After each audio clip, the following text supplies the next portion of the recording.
എന്തൊക്കെയുണ്ട് വിശേഷങ്ങൾ? എല്ലാവർക്കും സുഖം തന്നെയെന്ന് വിശ്വസിക്കുന്നു. ഞങ്ങളിവിടെ സുഖമായിരിക്കുന്നു. നിങ്ങളെല്ലാവരും സേഫ് ആണെന്ന് വിശ്വസിക്കുന്നു. അപ്പോൾ ഞാനിന്ന് വന്നിരിക്കുന്നത് ലോക്ക്ഡൗൺ സ്പെഷ്യൽ ആയിട്ടുള്ള റെസിപ്പി ആയിട്ടാണ്. അതായത് 2 മിനിറ്റ് കൊണ്ട് ഉണ്ടാക്കാൻ പറ്റുന്ന ഒരു ചോറ് റെഡി ആയിട്ടുണ്ടെന്നുണ്ടെങ്കിൽ 2 മിനിറ്റ് കൊണ്ട് ഉണ്ടാക്കാൻ പറ്റും. ഇതിന് നമ്മൾ ഉള്ളി മൂപ്പിച്ച ചോറിനാണ് കേട്ടോ. അപ്പോൾ നമ്മളൊക്കെ നമ്മുടെ ഏരിയയിലൊക്കെ പറയാം. ശരിക്കും പറഞ്ഞു കഴിഞ്ഞാൽ പ്രസവരക്ഷയ്ക്കൊക്കെ വേണ്ടിയിട്ടാണ് ഉപയോഗിക്കാറുള്ളത്. ആ റെസിപ്പിയിൽ നമ്മൾ നിറയെ മഞ്ഞൾപ്പൊടി ചേർക്കും. പക്ഷേ ഇന്നത്തെ റെസിപ്പിയിൽ നമ്മൾ കുറച്ച് മഞ്ഞൾപ്പൊടി ചേർത്തിട്ടുള്ളൂ, വെളുത്തുള്ളി ആഡ് ചെയ്തിട്ടില്ല. അപ്പോൾ ഞാൻ ഡീറ്റെയിൽ ആയിട്ട് വീഡിയോയിൽ പറഞ്ഞിട്ടുണ്ട്. അപ്പോൾ പെട്ടെന്ന് തയ്യാറാക്കാൻ പറ്റുന്ന ഈ റെസിപ്പി എല്ലാവരും തയ്യാറാക്കി നോക്കുക. അതിനുശേഷം അഭിപ്രായം പറയാൻ മറക്കരുത്. അതുപോലെ തന്നെ ഇന്നലെ ഉണ്ടാക്കി തരുന്ന നമ്മുടെ പാലക്കാട് സ്പെഷ്യൽ ആയിട്ടുള്ള മുളക് വറുത്ത പുളി ഒരുപാട് പേര് തയ്യാറാക്കി നോക്കിയിട്ടുണ്ടായിരുന്നു. മാത്രമല്ല ഇത്രയും പാലക്കാടുകാർ എൻ്റെ സബ്സ്ക്രൈബേഴ്സ് ആയിട്ടുണ്ടെന്ന് ഇന്നലെയാണ് അറിയുന്നത്. ഒരുപാട് സന്തോഷം. അപ്പോൾ ഒട്ടും താമസിച്ചിട്ട് നമുക്ക് എങ്ങനെയാണ് ടേസ്റ്റി ആയിട്ടുള്ള ഉള്ളി മൂപ്പിച്ച ചോറ് തയ്യാറാക്കാം എന്ന് നോക്കിയിട്ട് വരാം. ഓക്കെ, അപ്പൊ നമുക്ക് നമ്മുടെ ഈസി ആയിട്ടുള്ള ഉള്ളി മൂപ്പിച്ച ചോറ് ഉണ്ടാക്കാൻ തുടങ്ങിയാലോ. വിത്തിൻ 2 മിനിറ്റ്സ് നമുക്ക് ഇത് റെഡിയാക്കി എടുക്കാൻ പറ്റും. 2 മിനിറ്റ്സ് എന്ന് പറഞ്ഞു കഴിഞ്ഞാൽ ഉള്ളി ഫ്രൈ ചെയ്യേണ്ട സമയം മാത്രമേ നമുക്ക് എടുക്കുള്ളൂ. അപ്പോൾ അതിന് വേണ്ടിയിട്ട് ഒരു കടായി വെക്കുക. ഇന്നലെ കുറേ പേര് ഈ കടായി എൻ്റെ പേരൊക്കെ ചോദിച്ചിട്ടുണ്ടായിരുന്നു, ഓൺലൈനിൽ നിന്ന് വാങ്ങിച്ചോണെന്ന് ചോദിച്ചിട്ടുണ്ടായിരുന്നു. ഇത് ഞാൻ പണ്ട് ലുലുന്ന് വാങ്ങിച്ചിട്ടുള്ള ഒരു കടായിയാണ്. ഇത് ഷെഫ് ലൈൻ എന്ന് പറഞ്ഞ കമ്പനിയുടെ ആണ് കേട്ടോ. അപ്പോൾ കുറച്ച് നാളായിട്ട് ഞാൻ ഉപയോഗിക്കാൻ തുടങ്ങിയിട്ടുണ്ട്. ഇതുവരെ കുഴപ്പങ്ങളൊന്നുമില്ല. പിന്നെ റഫ് യൂസ് പറ്റില്ല. നമ്മൾ അപ്പോൾ തന്നെ വാഷ് ചെയ്തെടുത്ത് സൂക്ഷിച്ച് വെക്കുകയാണെങ്കിൽ കുറച്ച് നാൾ നമുക്ക് ഉപയോഗിക്കാൻ പറ്റും. അപ്പോൾ അതിന് വേണ്ടിയിട്ട് നമുക്ക് ഒരു കടായിലോട്ട് വെളിച്ചെണ്ണ ഒഴിച്ചു കൊടുക്കാം. ഞാനിപ്പോൾ ഒരു 2 ടേബിൾ സ്പൂണോളം വെളിച്ചെണ്ണ ഒഴിച്ചു കൊടുത്തിട്ടുണ്ട്. പക്ഷേ നിങ്ങൾക്ക് വേണമെന്നുണ്ടെങ്കിൽ ഇതിൽ നെയ്യ് ഉപയോഗിക്കാം. നെയ്യാണ് കൂടുതൽ ഇഷ്ടം എന്നുണ്ടെങ്കിൽ നെയ്യ് ഉപയോഗിക്കാം. ഞാൻ പക്ഷേ വെളിച്ചെണ്ണയാണ് പ്രിഫർ ചെയ്യുന്നത് കേട്ടോ.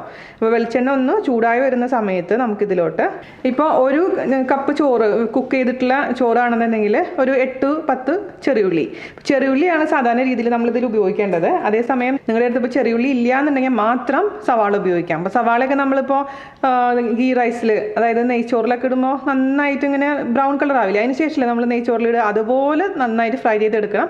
എന്നിട്ട് ഇതിലോട്ടങ്ങ് ഇട്ട് കൊടുത്തു കഴിഞ്ഞാൽ സൂപ്പർ ആയിരിക്കും. പക്ഷേ ഞാൻ എപ്പോഴും പറയുന്ന പോലെ തന്നെ ഇതിൻ്റെ ശരിയായ റെസിപ്പി എന്ന് പറയുന്നത് ചെറിയുള്ളി തന്നെയാണ് കേട്ടോ.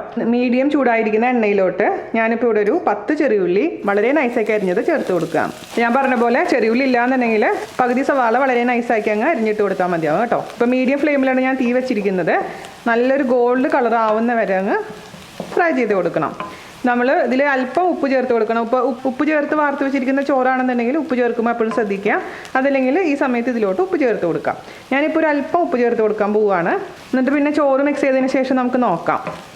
അപ്പം ഇതെന്ന് പറഞ്ഞു കഴിഞ്ഞാൽ നമ്മുടെ നാട്ടിലൊക്കെ പ്രസവരക്ഷയ്ക്കാണ് സാധാരണ രീതിയിൽ ഈ റെസിപ്പി ഒക്കെ പണ്ട് കഴിച്ചുകൊണ്ടിരുന്നത്. അപ്പോൾ ഇതെന്ന് പറഞ്ഞു കഴിഞ്ഞാൽ നമ്മൾ പ്രസവരക്ഷയ്ക്ക് കഴിക്കുമ്പോൾ അവർ തരുമ്പോൾ ഇതിൽ നിറയെ വെളുത്തുള്ളിയും കൂടെ ചേർത്ത് തരുമായിരുന്നു. എനിക്കൊക്കെ ഞാൻ പ്രസവിച്ച് കിടക്കുമ്പോൾ എന്നെ നോക്കാൻ വന്നിരുന്ന വത്സല ചേച്ചി എന്ന് പറഞ്ഞ ചേച്ചിയാണ് ഈ ചോറ് എനിക്ക് ഉണ്ടാക്കി തരാറുള്ളത്. അന്നെന്ന് പറഞ്ഞാൽ അത് നെയ്യിലൊക്കെ ആയിരുന്നു. നെയ്യ് എനിക്ക് ഇഷ്ടമല്ല.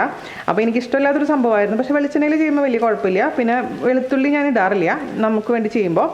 അപ്പോൾ കുഴപ്പമൊന്നുമില്ല. നിങ്ങൾക്കിങ്ങനെ ഇതേപോലുള്ള പ്രതിസന്ധി ഘട്ടത്തിലൊക്കെ ചെയ്യാൻ പറ്റുന്നൊരു റെസിപ്പിയാണ്.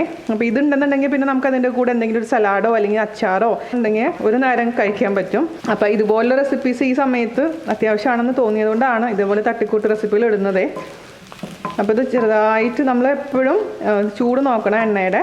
ഇപ്പോൾ നല്ലൊരു ഗോൾഡ് കളർ വരുന്ന സമയത്ത് നമുക്കിതിലോട്ട് ഒരു അല്പം മഞ്ഞൾപ്പൊടി നിർബന്ധമില്ല. മഞ്ഞൾപ്പൊടി തീരെ താല്പര്യമില്ലെങ്കിൽ നിങ്ങൾക്ക് ഒഴിവാക്കാം. പിന്നെ നിങ്ങളുടേതായ മാറ്റങ്ങൾ വേണമെങ്കിൽ ഇതിൽ വരുത്താം. വേണമെങ്കിൽ ജീരകം ചേർക്കാം. അങ്ങനെ പല മാറ്റങ്ങൾ വരുത്താം കേട്ടോ. അപ്പോൾ ചെറുതായിട്ട് ഗോൾഡ് കളറായിട്ട് വരുന്നുണ്ട്. ഈ സമയത്ത് നമുക്കൊരു അല്പം മാത്രം മഞ്ഞൾപ്പൊടി ചേർത്ത് കൊടുക്കാം. അപ്പോൾ ഇതിൻ്റെ കൂടെയൊക്കെ നമ്മുടെ ചുട്ടരച്ച ചമ്മന്തി അല്ലെങ്കിൽ ഞാൻ തന്നെ ഒരുപാട് ചമ്മന്തി ഇട്ടിട്ടില്ലേ, അത് ഏതെങ്കിലും ഉണ്ടെങ്കിലും അടിപൊളിയായിരിക്കും. ഒരല്പം മാത്രം ഞാൻ മഞ്ഞൾപ്പൊടി ചേർത്ത് കൊടുത്തിട്ടുണ്ട്. ഒരുപാട് വേണ്ട, ചെറിയൊരു കളർ ചേഞ്ച് മാത്രം മതി. ഇന്നലെ ഞാൻ ഇട്ടുണ്ടായിരുന്ന മുളക് വറുത്ത പുളി ഒരുപാട് പേര് തയ്യാറാക്കി എന്ന് പറഞ്ഞാൽ ഒരുപാട് സന്തോഷം. ഞാൻ തണുത്ത ചോറാണ് ചേർത്ത് കൊടുക്കാൻ പോകുന്നത്. അപ്പോൾ അങ്ങനെ കുഴയില്ല. നല്ല ചൂടുള്ള ചോറാണെങ്കിൽ ചിലപ്പോൾ ഇനി കുഴഞ്ഞു പോകാനുള്ള ചാൻസ് ഉണ്ട് കേട്ടോ. അപ്പോൾ നിങ്ങൾക്ക് ഇപ്പോൾ സാധാരണ രീതിയിൽ നമ്മൾ മട്ട റൈസ് നമ്മൾ സാധാരണ ഉപയോഗിക്കുന്ന പുഴുങ്ങലരി ഒക്കെയാണ് ഉപയോഗിക്കാറുള്ളത്. പക്ഷേ നിങ്ങളുടെ അടുത്ത് ഏത് ചോറാണോ ഉള്ളത് അതനുസരിച്ച് നിങ്ങൾ ചേർക്കാം. ഇപ്പോൾ ബസ്മതി റൈസ് ആണെങ്കിലും കുഴപ്പമൊന്നുമില്ല. പക്ഷേ നാടൻ ചോറാണ് കുറച്ചും കൂടി ടേസ്റ്റ് കൂടുക.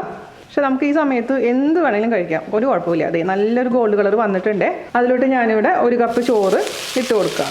എന്നിട്ട് എല്ലാം കൂടി നന്നായിട്ട് അങ്ങ് മിക്സ് ചെയ്ത് കൊടുക്കാം. ആ ഉള്ളിയൊക്കെ ഇങ്ങനെ നന്നായിട്ട് കാണണം. നല്ലൊരു ഗോൾഡ് കളറായിരിക്കുന്നത് കാണാനും കഴിക്കാനും ടേസ്റ്റ് ആയിരിക്കും. അതിൻ്റെ ഉപ്പ് നോക്കുക. ഉപ്പ് കുറവാണെന്നുണ്ടെങ്കിൽ അതിനനുസരിച്ച് ചേർത്ത് കൊടുക്കുക. ഇത്രയാണ് നമ്മൾ ഉള്ളി മൂപ്പിച്ച ചോറ്. ഈസി അല്ലേ? അപ്പോൾ ഇതേപോലെ തന്നെ എല്ലാവരും തയ്യാറാക്കി നോക്കുക. അതിനുശേഷം അഭിപ്രായം പറയാം. ഞാൻ ജസ്റ്റ് ഒന്ന് ടേസ്റ്റ് ചെയ്ത് നോക്കട്ടെ. ഉപ്പ് കുറവാണെന്നുണ്ടെങ്കിൽ ഉപ്പ് ചേർത്ത് കൊടുക്കണം. എനിക്ക് ഉപ്പ് കറക്റ്റാണ്. ഇനി ഉപ്പിൻ്റെ ആവശ്യമില്ല. അപ്പോൾ ഇത്രയുള്ള പരിപാടി കേട്ടോ. നമുക്ക് ഓഫ് ചെയ്യാം. എന്നിട്ട് നിങ്ങളുടെ കയ്യിലുള്ള ഏതാണോ ഇതിൻ്റെ കൂടെ കഴിക്കാനുള്ള ഡിഷ് അതിൻ്റെ കൂടെ കഴിക്കാം.